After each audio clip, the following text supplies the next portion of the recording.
कर्तन के यहाँ प्रकट हुए। बोलिए कपिल भगवान की।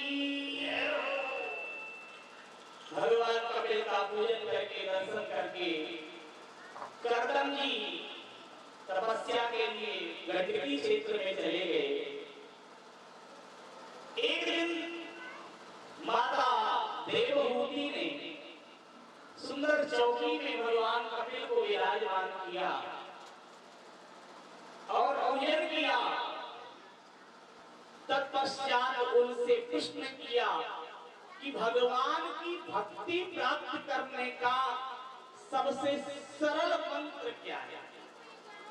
सबसे सरल मंत्र क्या है भगवान की भक्ति करने का? कपिल भगवान ने कहा कि भगवान की भक्ति करने का सबसे सरल मंत्र है सेवा।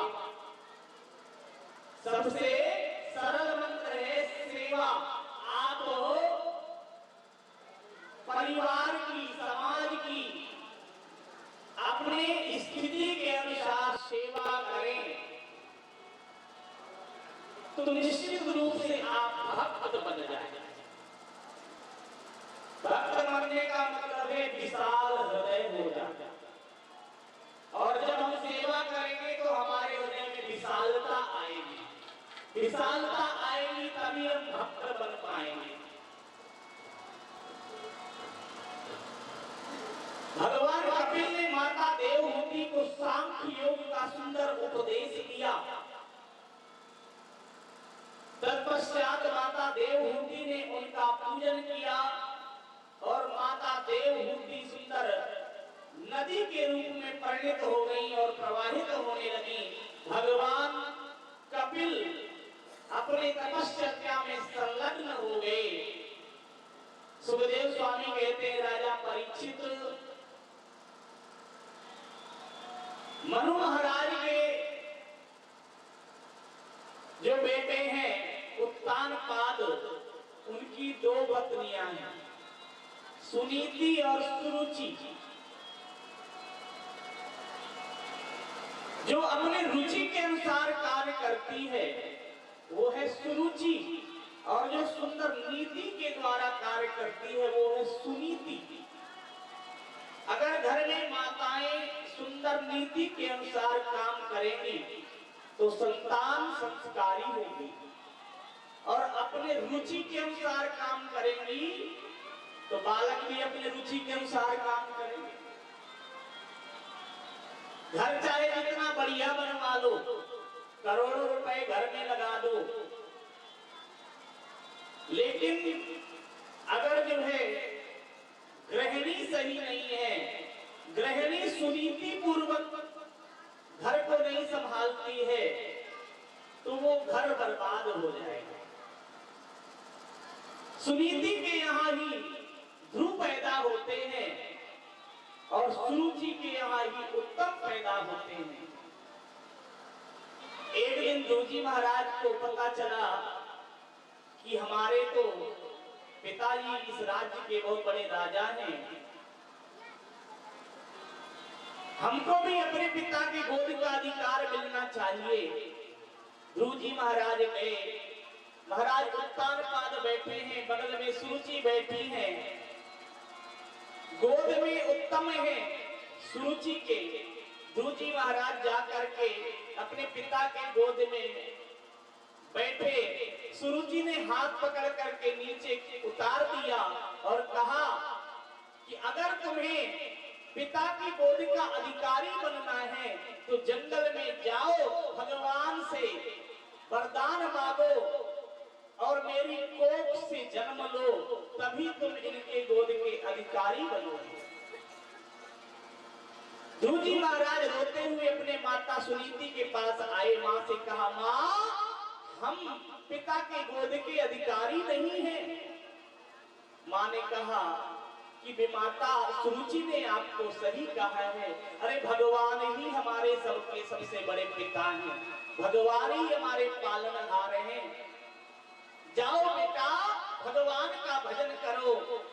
और माता सुनीति के आदेश से ध्रुव जी महाराज तपस्या करने के लिए चलते हैं। रास्ते में नारद जी मिलते हैं और नारद जी को देख करके ध्रुव जी साष्टांग प्रणाम करते हैं। नारद जी ने देखा बच्चा संस्कारी है, फिर पूछा बेटा आप कहाँ जा रहे हो? बोले जंगल में जा रहे हैं भगवान का भजन करने के लिए, भगवान से वरदान मांगना है, हमें पिता की गोद का अधिकार प्राप्त करना है। बेटा कितने बार आप दिन में भोजन पाते हो? बोले 3-4 बार तो पा ही लेते हैं। बोले अच्छा तो फिर वहां जंगल में भोजन आपको कहां से मिलेगा? बोले महाराज मेरी माँ ने सिखाया है कि जब दांत नहीं तब दूध दियो, अब दांत दिए कछु और देंगे।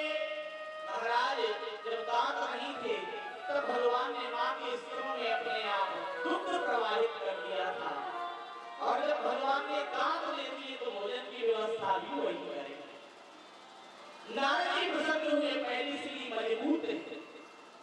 बोले अच्छा बताओ जब जंगल में तुम जाओगे तो वहां बब्बर शेर कहते हैं तुम्हारा कलेवा कर जाएंगे, ब्रेकफास्ट समझ करके तुम्हारा भोजन कर लेंगे।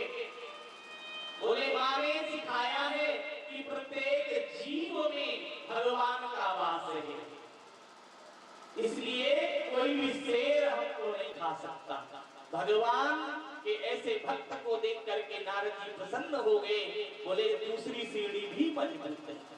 फिर कहा अच्छा तो भगवान को जंगल में तुम कहां ढूंढोगे? कोई मंत्र जानते हो? ध्रुव जी ने कहा कि या तो आप नारद जी हो नहीं, नकली हो, क्योंकि अगर नारद जी होते तो जिसको नारद जी मिल गए उसको भगवान मिलना पक्का है। आप अपने को नारद जी कहते हो तो मंत्र की मुझे चिंता क्यों है? नारद जी बड़े प्रसन्न हुए और कान में मंत्र दे दिया।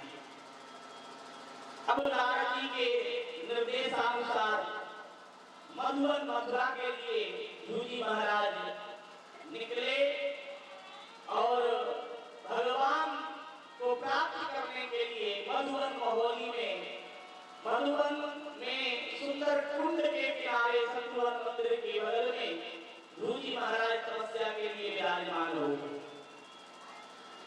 आप कितने लोगों ने मधुवन बिहारी का दर्शन किया है?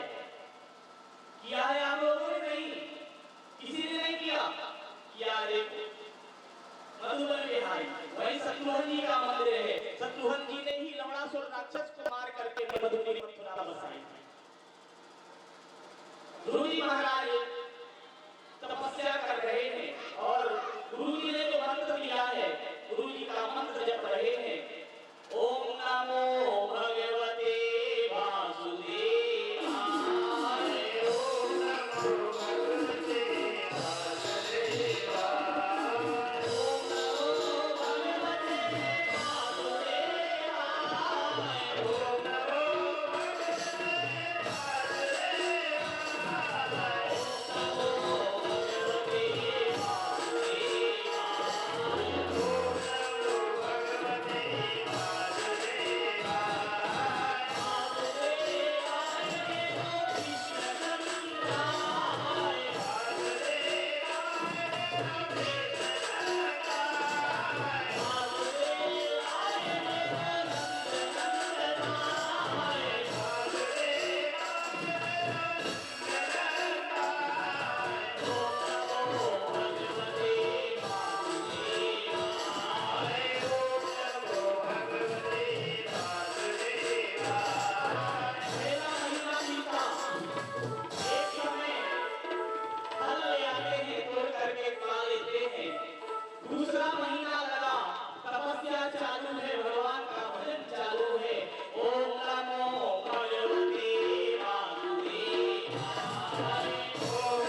ध्रुव जी महाराज भगवान को नहीं देख रहे, हृदय में हो विराजमान, कोई दिक्कत नहीं, भजन चालू है।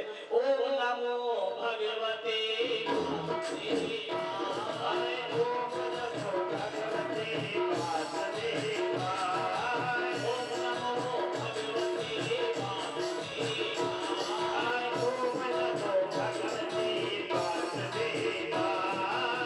भगवान ने सोचा ये भक्त तो बड़ा विचित्र है, अब कैसे सृष्टि को बचाएं? तो भगवान ने ध्रुव जी के हृदय से जो शांति थी उसको अंतर ध्यान कर लिया और सामने आके खड़े हुए। अब जब भगवान को नहीं देखा तो बिलबिला करके आंखें खोली ध्रुव जी महाराज ने और देखा सामने जो छवि हमारे हृदय में विराजमान थी सामने खड़ी। भगवान को ध्रुव जी ने देखा, ध्रुव जी मुस्कुराए और ध्रुव जी को देख करके भगवान मुस्कुराए और भगवान को मुस्कुराता देख करके सुखदेव स्वामी मुस्कुराए। सुखदेव स्वामी को मुस्कुराता हुआ देख करके महाराज परीक्षित मुस्कुराए और परीक्षित को मुस्कुराता हुआ देख करके सभी भक्त मुस्कुराए। ऋषियों ने कहा महाराज समझ में नहीं आया भगवान क्यों मुस्कुराए ध्रुव जी को देख करके। बोले भगवान इसलिए मुस्कुराए कि बाहरे भक्त मैं आकर के तेरे दर पे खड़ा हूं और मेरा पूजन नहीं करता, मुझसे कुछ मांग नहीं रहा। और ध्रुव जी इसलिए मुस्कुराए, बोले कुछ हमको बोलना आता ही नहीं तो बोले क्या, पढ़े लिखे है नहीं, 5 वर्ष का बालक, क्या बोले। और बोले देवता मुस्कुराए, देवता इसलिए मुस्कुराए, बोले बाहरे ध्रुव अच्छा भक्त है, अरे हमें ऐसा अवसर मिलता तो हम पूरी लिस्ट थमा देते। भगवान ये दो। सुखदेव जी इसलिए मुस्कुराए, बोले बाहरे भगत जब ठाकुर जी मिल गए तो फिर मांगना क्या है। ठाकुर जी सामने खड़े रहे और भगत ठाकुर जी को देखता रहे, ठाकुर जी भगत को देखते रहे, बस सबसे बड़ा जीवन का सुख यही है। सुखदेव जी को मुस्कुराता हुआ देख करके परीक्षित इसलिए मुस्कुराए, बोले बाहरे सत्य आज तेरी कृपा से मुझे ठाकुर का दर्शन हो गया। और परीक्षित को देख करके सभी भक्त इसलिए मुस्कुराए, बाहरे राजा आज तेरे कारण हम सभी को ऐसा सुंदर भगवान का और भक्त का दर्शन प्राप्त हुआ। सुखदेव स्वामी कहते राजा परीक्षित भगवान ने ध्रुव जी के गाल से अपना 5 जन संख छुड़ाया और सारा वेद वेदांत ध्रुव जी के हृदय में उतार दिया। तो ध्रुव जी महाराज ने भगवान की स्तुति की और ध्रुव जी महाराज भगवान से कहते हैं कि प्रभु आपने हमें ये जीवन दिया और आपने हमें ये बोलने की शक्ति दी, इसलिए आप जो है सबके हृदय में निवास करने वाले हो। आपने हमें दर्शन दिए, ये आपकी ही कृपा का प्रभाव है, क्योंकि भगवान आपने बड़े बड़ों पर जितने भी बड़े बड़े भक्त हैं उन पर इतनी कृपा नहीं की जितनी कृपा मुझ बालक पर की। और ऐसी ही कृपा महाराज आप सब पर करना। योऽन्तः प्रविश्य मम वाचमिमां प्रसूतां संजीवयत्यखिल शक्तिधरा सधाम्ना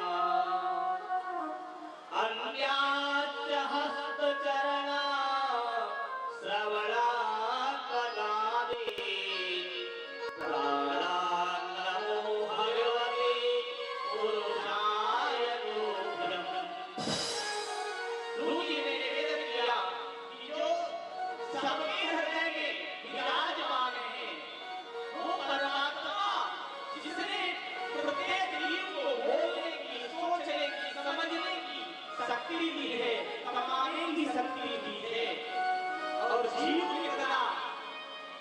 जीव कितना स्वार्थी है जो उस परमात्मा का धन्यवाद नहीं करता। सांसारिक विषय वासनाओं में भोगों में इतना लिप्त रहे कि उस परमात्मा को एक बार भी धन्यवाद नहीं करता। अरे कभी कभी बोल भी दिया करो, मुझे मेरे दाता बहुत कुछ दिया है, मुझे मेरे मालिक बहुत कुछ दिया है, तेरा शुक्रिया है, तेरा शुक्रिया है। मुझे मेरे मालिक बहुत कुछ दिया है, तेरा शुक्रिया है, तेरा शुक्रिया है।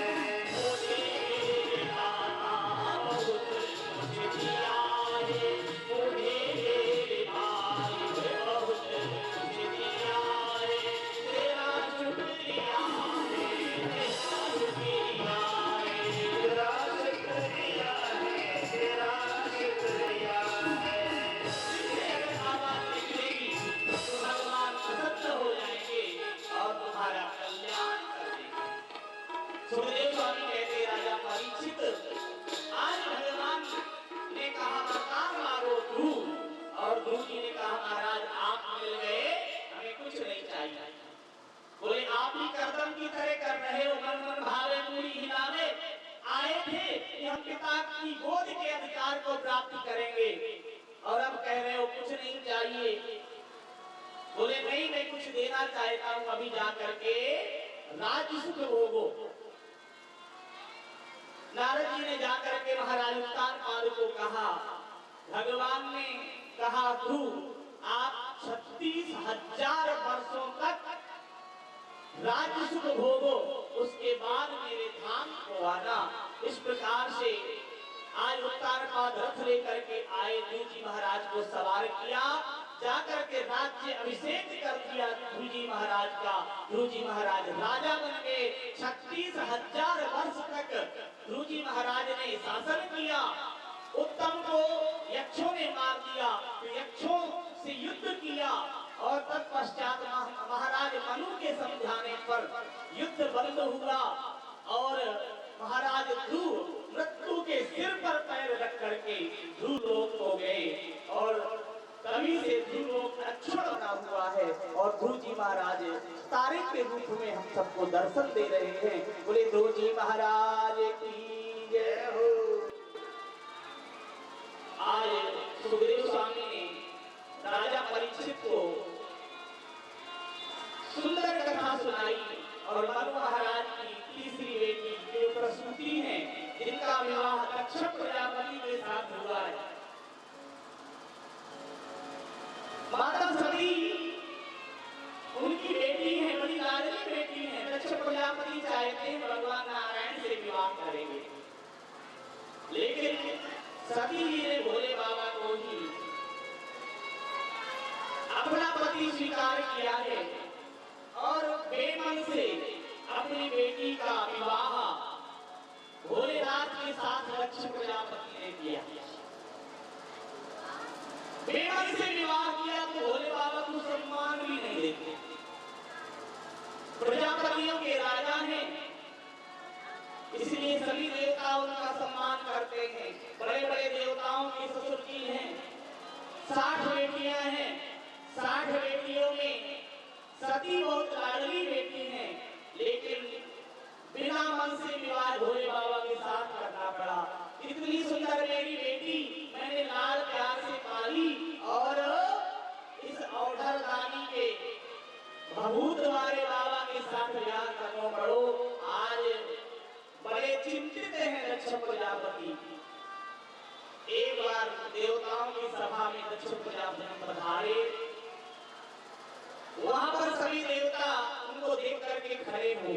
ससुर जी आए हैं, सम्मान में खड़े हुए, लेकिन भोले बाबा भगवान राम के सुंदर ध्यान में मस्त थे। उनकी समाधि लगी हुई थी, उनको पता नहीं चला कब ससुर जी आए, और वो खड़े नहीं हुए, वो उठे नहीं, उन्होंने उनका स्वागत नहीं किया। तो दक्ष प्रजापति को बड़ा कष्ट हुआ, और भगवान भोले बहुत भला बुरा था।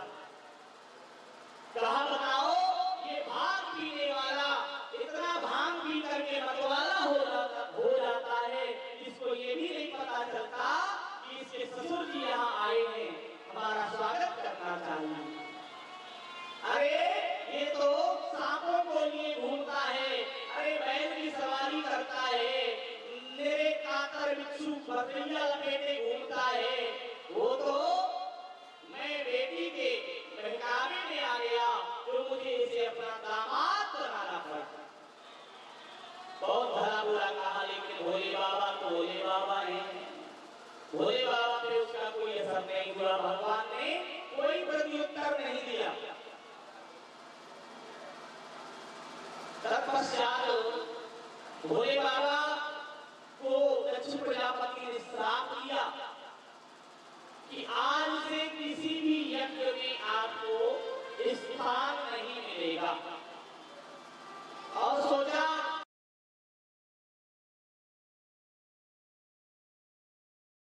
देवी ये आपके पिता के यहाँ यज्ञ में जा रहे हैं। बोले तो हमारे पिता के यहाँ यज्ञ हमको पता नहीं। बोले देवी हमारे विरोध के कारण आपको भी आपके पिता ने नहीं बुलाया। बोले भूल गए होंगे, कोई बात नहीं, हम अपने पिता के यहाँ जाएंगे। भोले बाबा ने बहुत समझाया।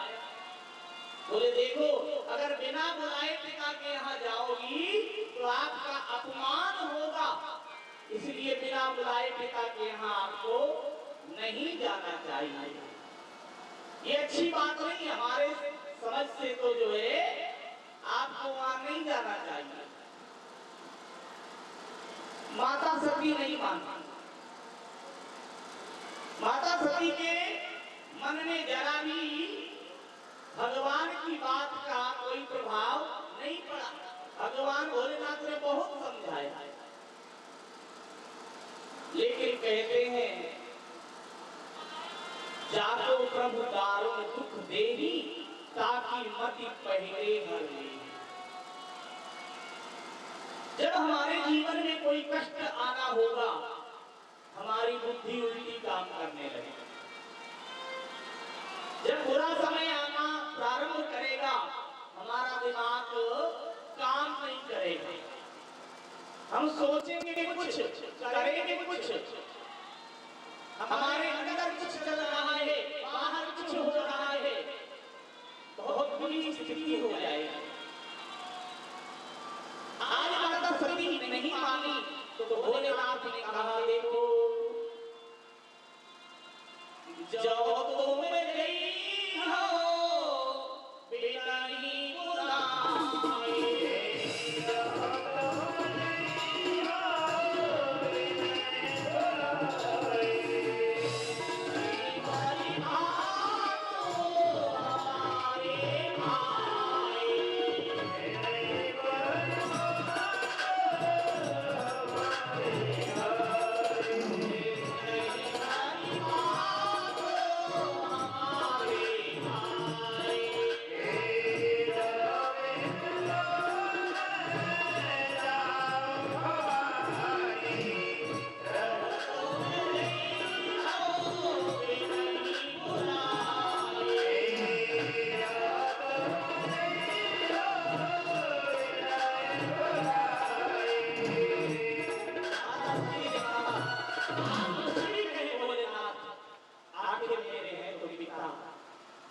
माता पिता के घर में मान और अपमान की बात नहीं सोचना चाहिए। जब तक माँ बाप है, माँ से मायका है, पिता से ही घर है।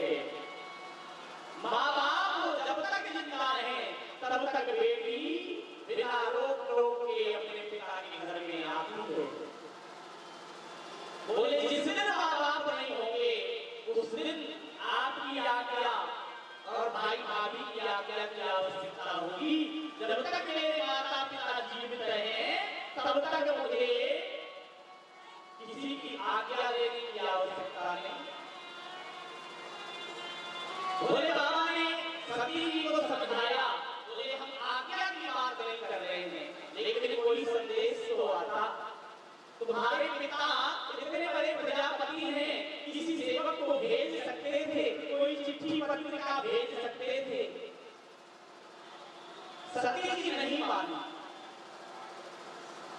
तुलसीदास जी कहते हैं, आवत ही हर्षे नहीं, नयन नहीं शनेह,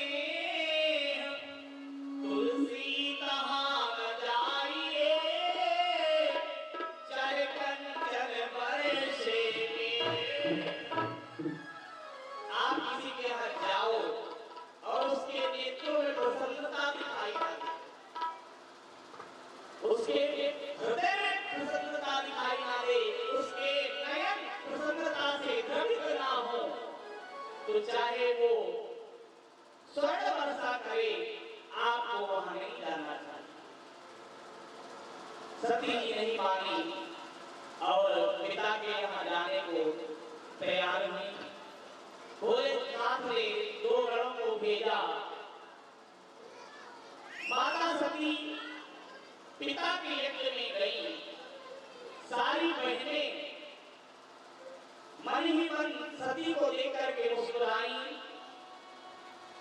पिता बोला ही नहीं, लेकिन एक मां का हृदय इतना विशाल होता है, संतान चाहे कैसी हो, कितनी भी बुरी हो, लेकिन मां का हृदय इतना द्रवीभूत होता है कि वो अपने संतान के लिए हर जतन करती है। मां का अगर कलेजा भी मांगता है बेटा, तो कलेजा भी निकाल करके देने के लिए उत्सुक रहती है। बच्चे को जन्म देने के लिए मां को अपनी सुंदरता खोनी पड़ती है, लेकिन मां एक पल भी विचार नहीं करती कि मैं अपनी सुंदरता क्यों खोऊं, मैं संतान उत्पत्ति क्यों करूं। 9 महीने तक गर्भ में रखती है और बालक को जन्म देती है, उसको सुंदर शिक्षित करती है, लेकिन वही संतान जब बड़ी हो जाती है, अपने पैरों पर खड़ी हो जाती है और माँ बाप को उनके लाठी की आवश्यकता होती है, तो माँ बाप का सहारा नहीं बनते। सती यज्ञ में गई माँ बड़े प्रेम से मिली और कहा, बेटी तुम कैसी हो, ठीक तो हो? अरे तेरे पिता भूल गए होंगे, बुरा नहीं मानता बेटा। आज सती जी यज्ञशाला में पधारी, सभी देवताओं के सिंहासन लगे हैं, सभी का भोग रखा हुआ है, लेकिन कहता भोला दीखो शंभु कर खाओ।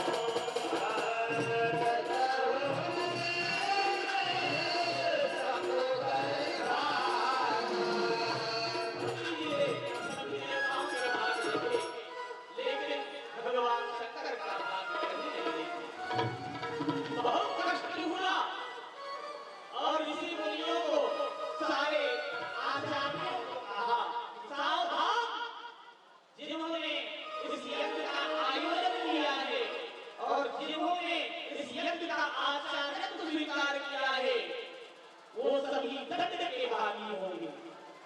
भगवान भोलेनाथ से बढ़ करके कोई देव नहीं है, जिन्होंने देवताओं के प्राणों को बचाने के लिए, राक्षसों के प्राणों को बचाने के लिए हलाहल विस्मान कर दिया।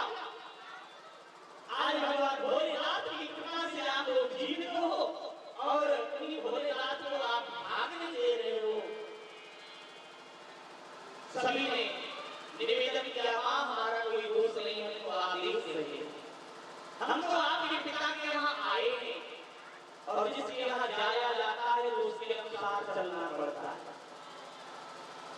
इसलिए मां, हम जो है आपके पिता का विरोध नहीं कर सकते।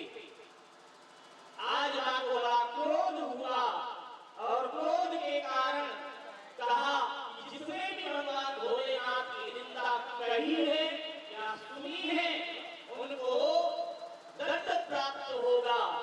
और भगवती ने अपने शरीर को यज्ञ कुंड में समाप्त कर दिया है। भगवान के जो गण थे उन्होंने जाकर के भगवान भोलेनाथ को सूचित किया। भगवान भोलेनाथ को बड़ा क्रोध आया। उन्होंने एक अपनी जटा उखाड़ करके जमीन पर पटकी और उससे वीरभद्र प्रकट हुआ। वीरभद्र भगवान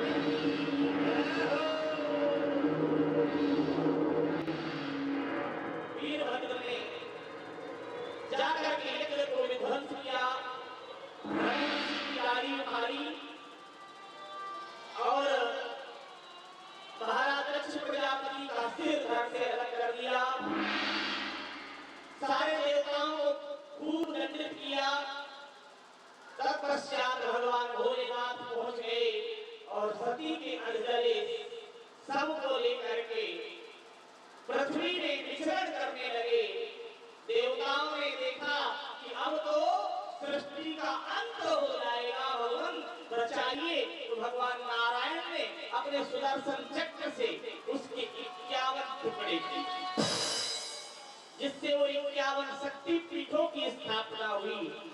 इस प्रकार से जिन जिन स्थानों पर जो जो अंग गिरा वहां पर भगवती शक्ति के रूप में विराजमान हुई। बोली अम्बे महारानी। आज भगवान भोलेनाथ की समाधि लग गई है, लेकिन बाबा तुलसी कहते हैं सते मरत हरि शन बरबाद, सते मरत हरि शन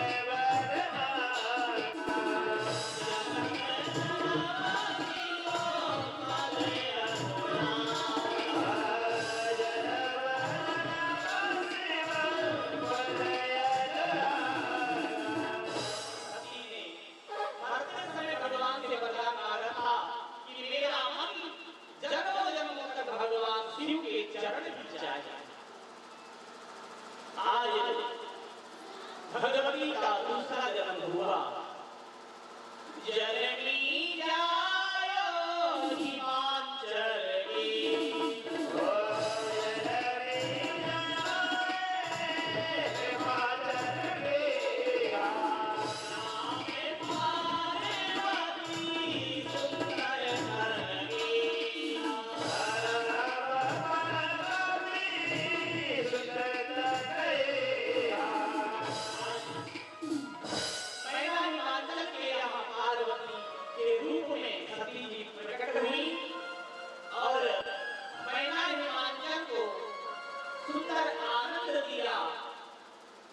तत्पश्चात नारद मुनि पधारे और नारद जी से निवेदन किया, महाराज हमारी बेटी का हाथ देखो, बताओ इसको कैसा दूल्हा मिलेगा।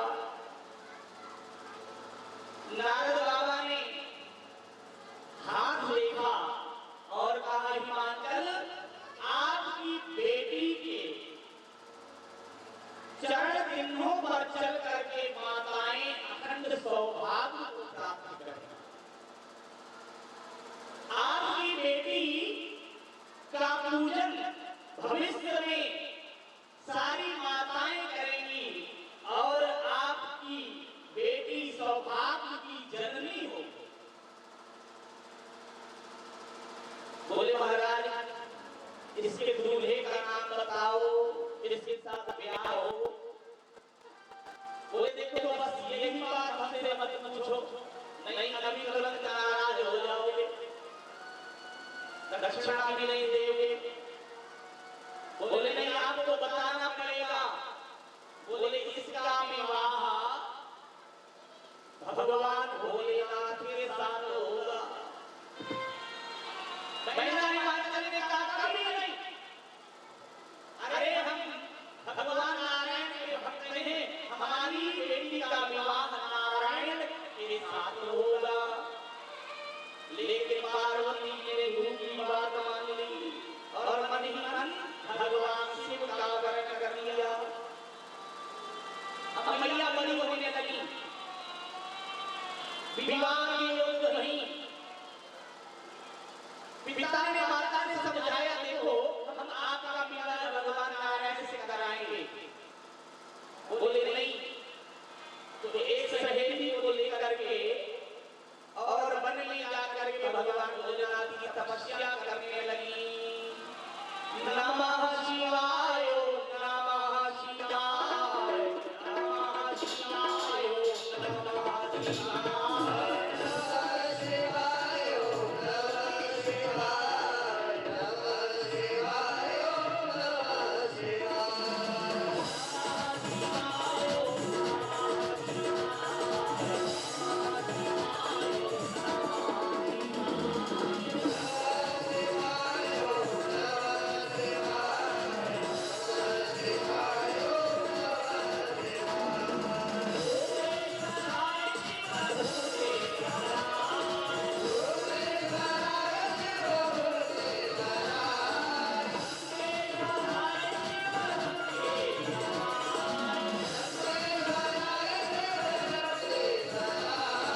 स्तवन कर रही हैं और निर्जला व्रत मैया ने रखा है, जिसे हरितालिका तीज का व्रत कहते हैं। भादों के महीने में आता है अमावस्या के बाद, और कुंवारी कन्याएं सौभाग्यवती माताएं सब करती हैं।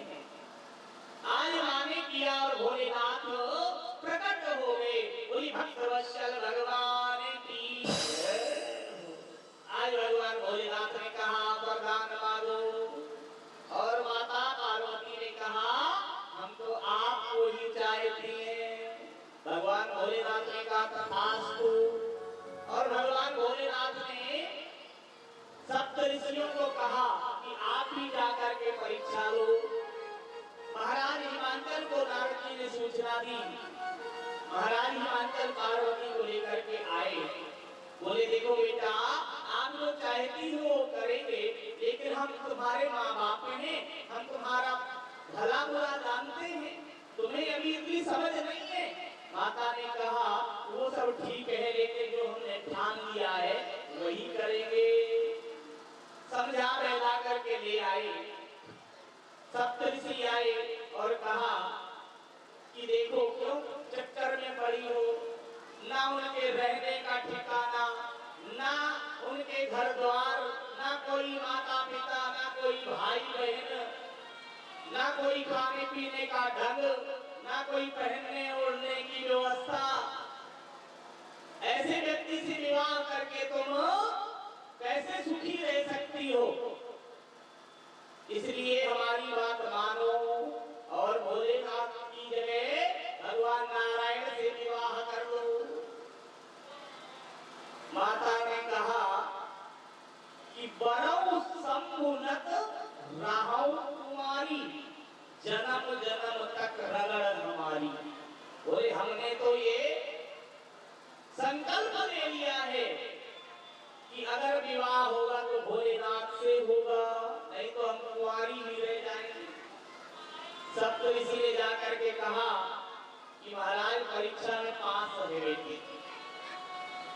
देवताओं ने निवेदन किया महाराज विवाह कर लिया जाए। ये कल्प कल्प की कथाएं हैं, और एक कल्प में भगवान सती के विरह में समाधिस्थ हैं। देवता सोच रहे हैं कि तारकासुर प्रकट हो गया है, उसका पद भगवान के पुत्र के द्वारा होना है, और भगवान समाधिस्थ हैं। जब तक समाधि टूटेगी नहीं, विवाह के लिए तैयार होंगे नहीं, विवाह होगा नहीं, बेटा होगा नहीं, तो तारकासुर मरेगा कैसे? कामदेव को भेजा है, अप्सराओं के साथ कामदेव ने काम बाण चलाए हैं। भोलेनाथ ने तीसरा नेत्र खोला है, कामदेव को जला करके भस्म कर दिया है। रति ने प्रार्थना की है तो कहा है कृष्ण तनया होई है सुपाती तो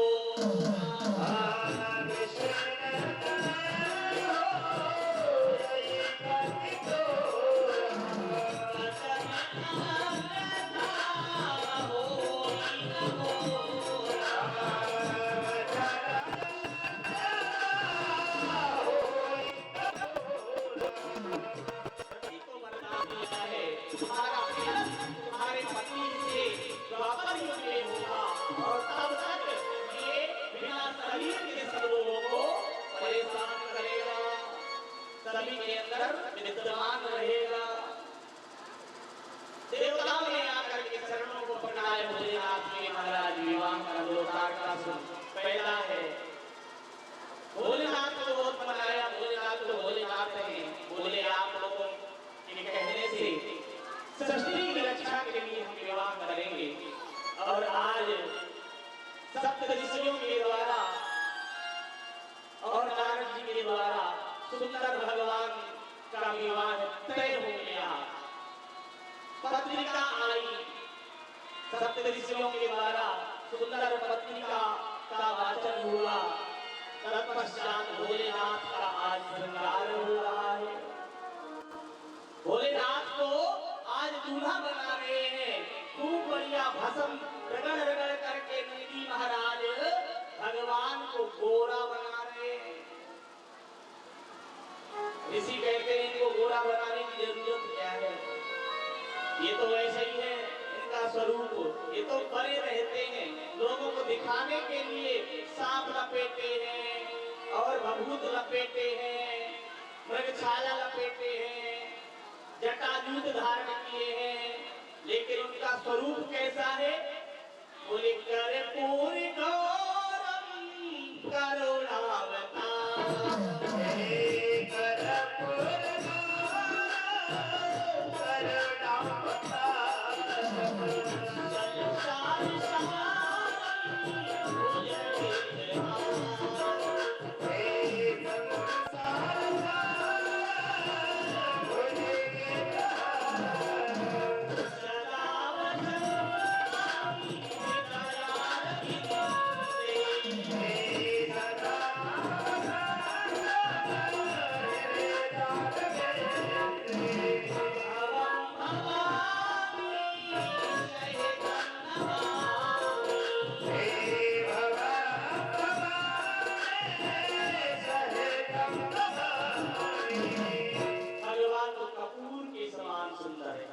भोलेनाथ, लेकिन भगवान भोलेनाथ ने हमको शिक्षा दी कि देखो जिसे संसार तिरस्कृत करता है उसको जो व्यक्ति अपनाता है वो महादेव बन जाता है, उसका संसार सम्मान करता है।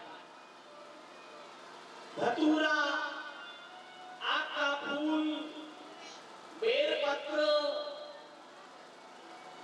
इन सभी को कोई और देवता धारण नहीं करता।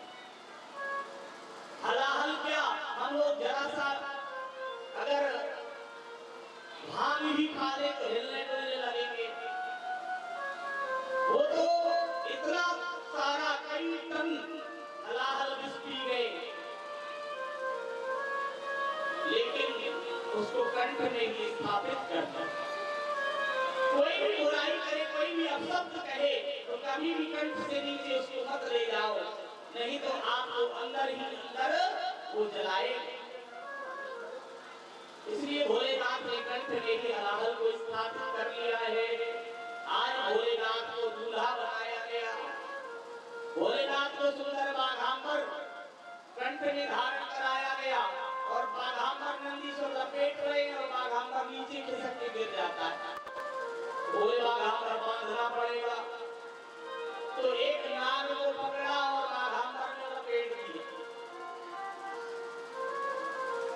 भोले बाबा बाघांबर पहन लिए, नाग बांध दिया कमर में भोले बाबा के। जटाजूट को मुकुट है, भभूत रमाए हैं और नंदीश्वर बोले अब हमारे ऊपर बैठ जाओ। तो भोलेनाथ उसकी तरफ मुंह करके बैठ गए। नंदी ने कहा तुम निश्चित रूप से पूरी बदनामी कराने के विचार में हो, अब तुम्हारा ब्याह होने वाला नहीं है। बताओ लोग देखेंगे कहा कहेंगे कि जो दूल्हा है वो तो बिल्कुल बावरा है। बताओ आपको तो बैठने को भी सहूर है। भगवान भोलेनाथ ने कहा देखो अगर ब्याह कराना हो तो हम जैसे बैठ रहे हैं वैसे बैठ रहे हो। नंदी में उल्टे बैठ गए भोलेनाथ। और आज भूत प्रेत चुड़ैल जिन्न मसान खबीस लंगड़े लूले अंधे बहरे शुक्र शनिचर राक्षस प्रेत जिनस पिशाच इत्यादि सब भगवान के बारात में जाने के लिए सज धज के खड़े हो गए। अब देखा तो कोई धड़ ही चल रहा है, कोई सिर ही मौत की तरह लुढ़कता हुआ रोड में जा रहा है। ऐसी भगवान भोलेनाथ की बारात देखी, संगी रंगी नंदी इत्यादि सब बड़े प्रसन्न हैं और भगवान भोलेनाथ की बारात जा रही है। सारे देवता भी अपने अपने वाहन से जा रहे हैं। भगवान ने कहा देखो अगर चाहते हो कि बारात में भोजन पानी मिले स्वागत सम्मान हो तो इनसे अलग चलो, नहीं अगर इनकी बारात आगे आगे चली तो कोई पानी को भी नहीं पूछेगा, अपने प्राण बचा करके भागना पड़ेगा। इसलिए बारात में आगे आगे चलो, जल्दी से खा पी करके वापस हो लेंगे। इन्हें देख करके तो कैलाश में क्या पूरी त्रिलोकी में महाराज हिमांचल का क्रोध कोई सहन नहीं कर पाएगा। इसलिए महाराज हिमांचल के यहाँ लोग अलग अलग होकर के चलेंगे। अब सारे देवता अपने अपने विमानों के साथ अपने अपने परिवार के साथ अलग अलग चलने लगे। अब भोलेनाथ की बारात जाने लगी। भोलेनाथ की बारात जा रही है और सब नाच रहे हैं, नंदी श्रृंगी इत्यादि। तो जब नंदी श्रृंगी नाच रहे हैं तो नाग ने सोचा मैं भी नाचूं। तो जहाँ नाग नाचने के लिए थोड़ी भटकता है, भोले बाबा का बाघ नीचे खिसकता है। नंदी कह रहे क्या कर रहे हो? अरे बोले सब लोग आनंद ले रहे हो, हम आनंद से वंचित क्यों रहे? बोले तब तो तुम भोजन पानी कुछ नहीं मिलने दोगे, बहुत बदनामी होगी, एक तो दूल्हे ऐसा है। बोले नहीं संभल करके रहो। बोले ठीक है अब नहीं हिले डुलेंगे। और भोले बाबा की बारात जा रही है। आज भोले बाबा की बारात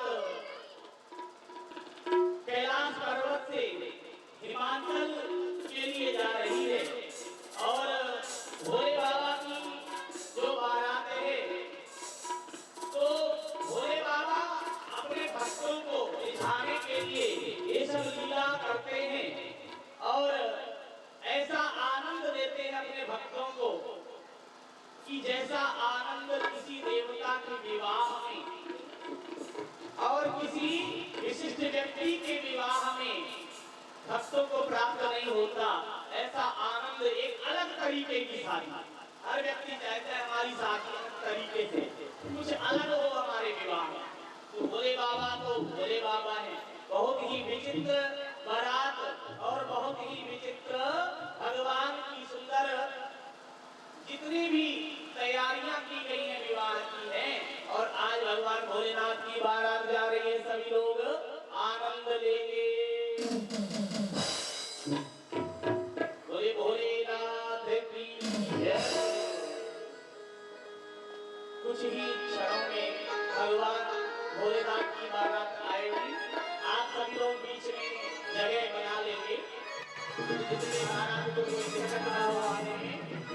तो भोलेनाथ की बारात है, भूत प्रेत आदि सब होंगे। भूत प्रेतों से बच करके रहो। शुक्र शनिचर राहु केतु सब चलेंगे। तो आपको कोई दिक्कत ना हो, इसलिए जगह बना करके भगवान भोलेनाथ की बारात का सुंदर आनंद करने का सौभाग्य आज सबको प्राप्त होगा। भगवान की सुंदर बारात का दर्शन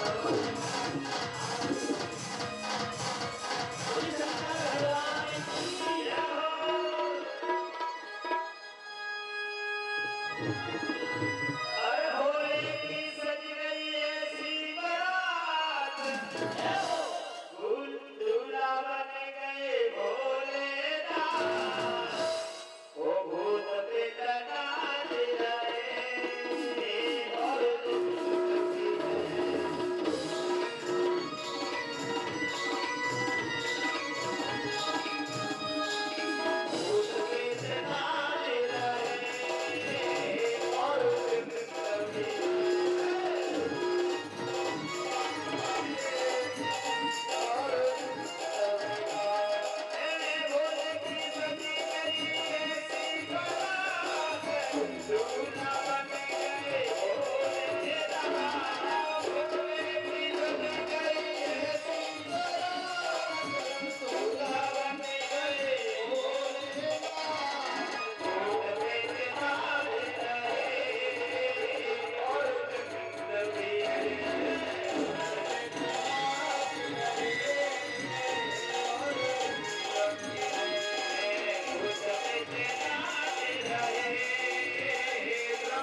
सुंदर स्वागत करने के लिए बालकों ने पहले ही जाकर के कह दिया कि अरे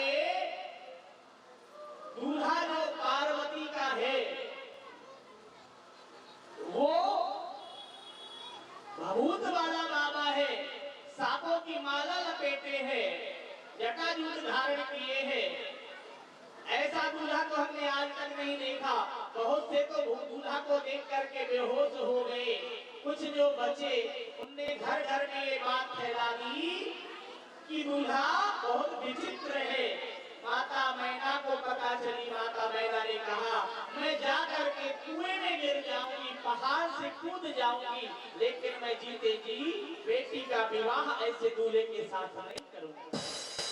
सब ऋषियों ने समझाया, नारद जी ने समझाया। तब उनका स्वागत करने के लिए, भोलेनाथ का स्वागत करने के लिए मैया थाली लेकर के पहुंची और जहां भोलेनाथ को देखा सोई मैया धड़ाम से जमीन पे गिर गई। थाली कहीं गिरी, लोटा कहीं गिरा, दीपक कहीं गिरा, रोटी कहीं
आपके समक्ष श्री भोलेनाथ के साथ माँ पार्वती अपने गुरु को और आपको नाती से लाभान्वित करें।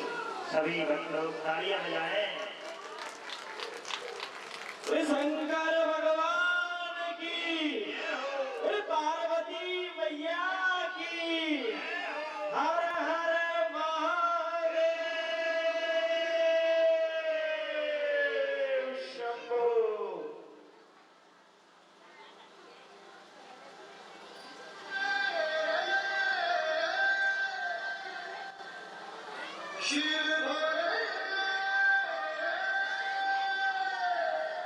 नंदी में सवार आगे भोलेनाथ, लंबेश्वर महादेव की।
केवल भगवान शंकर ही ऐसे देव हैं जो मानव और दानव दोनों के इष्ट देव हैं। केवल बेल पत्र और जल धारा से अति प्रसन्न वाले भोले बाबा के चरणों में समस्त शिव भक्तों के बीच उपस्थित है।